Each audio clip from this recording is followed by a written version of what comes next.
If you're struggling to get the views you think you should be getting on YouTube, struggling to get views, watch hours, subscribers, you're just kind of spinning your wheels and you're not getting ahead like you believe you should be because you feel like you're making great videos. Does that sound like you? If so, you might be making the wrong content. Not the wrong content for you, but the wrong content for your audience. In this video, I want to help you shift your strategy so that you start making videos people actually want to watch. Probably the number one thing I notice when people come to me with troubles getting views, think they're not growing as fast as they should be, is that they're making videos for themselves, videos they would like to watch, or videos that basically talk about their passion or what they like to do or what they're good at or whatever, but it's inward focused. It's videos for them and not videos for other people. So you see the difference? Like, you need to make videos that people actually search for. So if you're making videos describing your van life journey, for example, and it's basically like a vlog, and you're showing people what you're doing on a day-to-day basis, what you're seeing, and all this stuff, that may be very interesting, certainly interesting to you. It's your life. But it might not be something people are searching for actively on YouTube. So how are they going to find you? They're not going to be able to find you. You need to make videos that people are actively searching for. So find something and then maybe try to find an overlap between what they're searching for and the kind of content you'd like to make, because there should be a happy medium there. I'm not suggesting you should only make videos that other people would be interested in and that you have no interest in making. That's not really what I'm suggesting. It's that with a subtle mind shift, if the video is overall trying to help somebody solve a problem, that might be something somebody's searching for, then they may find you. And then when they find you, not only are you helping them solve a problem potentially, or you're just presenting something that somebody was actually searching for, but then you can also kind of weave in your own journey, right? And that's how you find the overlap. So find the overlap between what you enjoy and what people are actually wanting to watch. And I don't know who coined this frame, but it's called the passion trap. Right? You get trapped into making videos on the things you love to do and what you want to make, and then you assume that people are just going to find you. Well, they're not going to. There's really no way. I mean, accidentally, maybe the odd person here and there might find you, but in the beginning especially, you need to make videos that people are actually searching for. So what you want to do is, once you've kind of defined your audience, who you are, who you want to make videos for, try to figure out what they are searching for, and that'll involve a little bit of research. Go onto YouTube and try to figure out what are they searching for. Try to put yourself in their shoes and do some searches on YouTube. What are they searching for? And then look at the results, look at the titles, look how many views those videos are getting, and see what people are watching, people in your audience are watching. And then that might help guide you into what you can make. And it might be a very similar video to what you find in the search. It might be almost identical, basically the same thing. But you just want to present it in your own way. And so another good way to kind of approach this is put data over your feelings. And what I mean by that is get into your analytics. Okay, go into your analytics in your YouTube studio and try to figure out, of the videos you've made already, if you've made some, what ones are working well and what ones are not. Okay, and take a look at your thumbnails and your titles. Actually, specifically, in your analytics, take a look at your click-through rates and see which titles and thumbnails are performing well. So anything 5% and higher, I would say, is pretty good.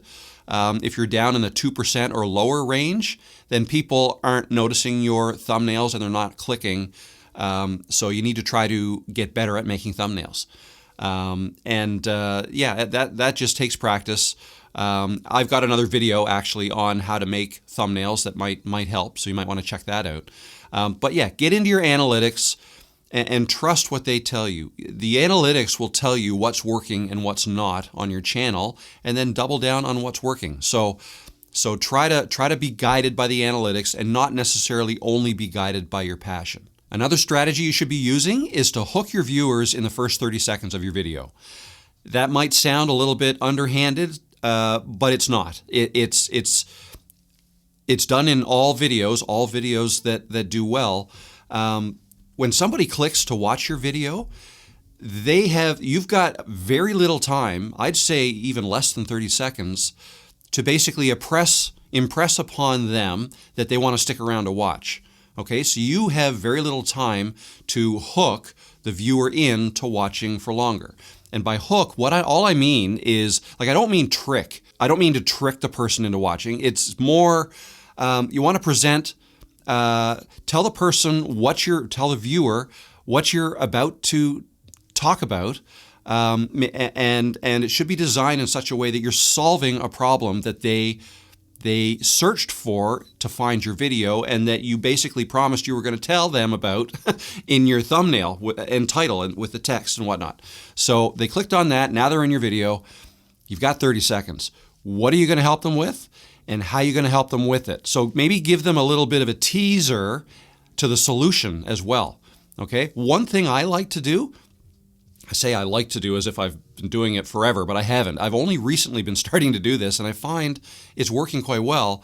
And that is, once I've made my video, okay, and once I've edited most of it, I then go deep into the video to find interesting parts, okay, parts that might hook the viewer in, and oh geez, what was he about to say? I want to hear more of that, right? Like, just try to find something very interesting, maybe delivered well, right? Like, I wasn't tripping over my words. It was perhaps I was excited and talking fast, and it was, you want to know what I was going to say next. Find things like that in your video, copy them, put them at the beginning.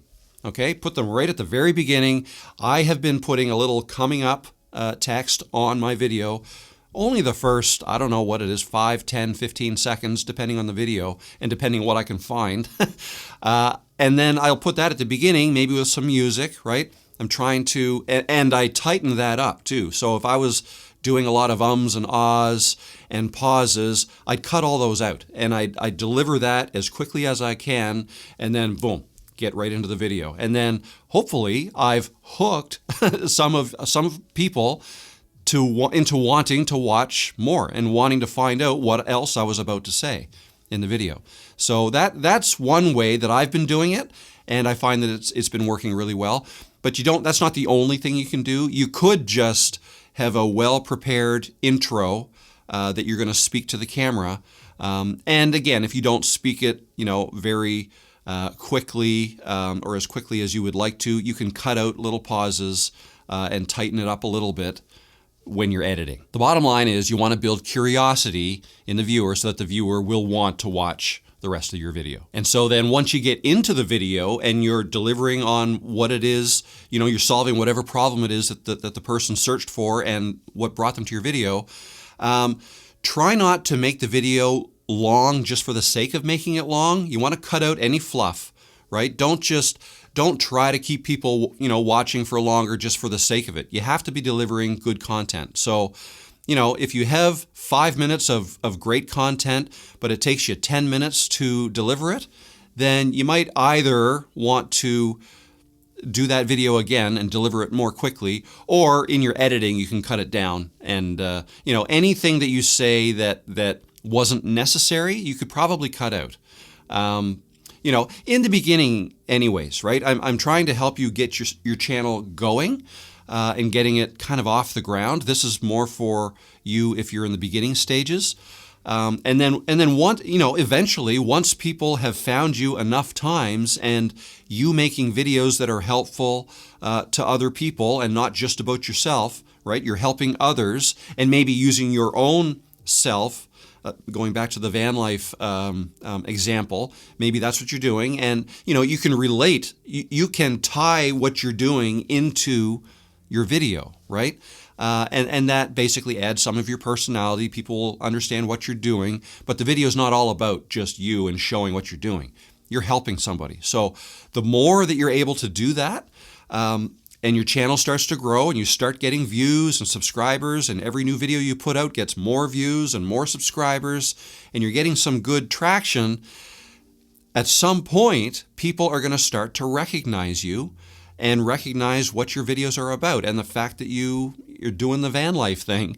And right, make sure your thumbnails are all consistent. If you're going to be making videos on camera, put yourself in your thumbnails so that people recognize you. Put your first name, preferably, in your channel name, kind of like what I did, Rob the Maritimer, right? Do something creative like that. Or Van Life Rob. It could be something like that, right? Like, I like getting your name in your channel name.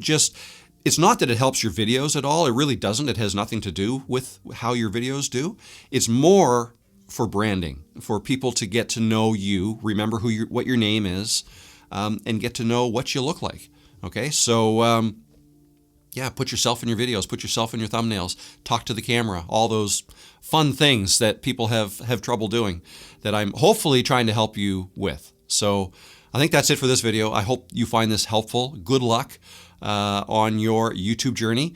And if you want any more help like this, if you want, I was going to say one-on-one, but it's not really one-on-one because live stream. I do live streams every Tuesday. This is Monday, so I'm doing one tomorrow.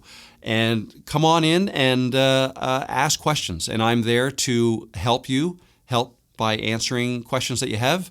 It's 1 o'clock Eastern time in North America. So that's like New York, Boston time, 1 p.m. in the afternoon, every Tuesday. So come on in, ask some questions, and I hope to see you there, and hopefully you'll get some benefit from that too. So with that said, my name is Rob. I forgot to introduce myself at the beginning of this video. I'm Rob. Thank you for watching, and I'll see you in the next video.